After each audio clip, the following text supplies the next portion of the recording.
walang magulang, naulila sama, iniwan ng ina sa murang edad. Grade school pa lang ako, natuto na akong maghanap buhay sa sarili. Nagbebenta ng kung ano-ano, pambili ng gamit, baon. Hanggang sa pag-graduate ko, bebenta pa rin ako. Kung ano-ano lang. Yung mga para lang mabuhay sa pang-araw-araw, panggastos, pambayad ng matrikula, pambili ng uniforme. Hanggang sa ako'y nakapagtapos ng college. Pagdating ko sa Paris, grabe talaga ang pinagdaanan ko. Palipat-lipat ng tirahan, trabaho, di namin alam kung saan kami pupunta. Nakaranas ng matinding diskriminasyon. Simula pa lang, marami na talaga nag-down sa akin. Dahil dito, natuto talaga ako lumaban. Noong 2008, nakilala ko ang Philinvest dito sa Paris.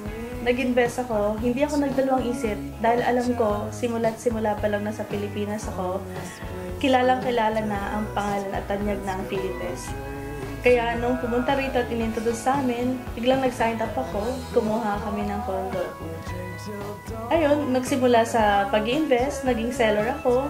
Sa sobrang na-challenge ako, dito na-realize ko na ito talaga ang passion ko.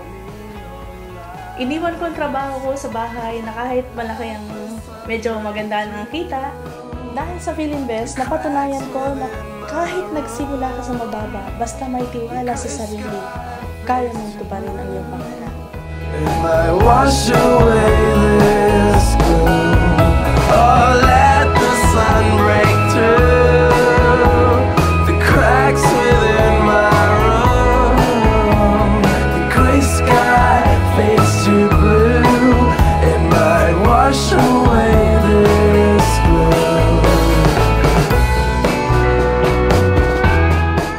Masasabi kong natupad na ang pangarap ko, hindi lang financially.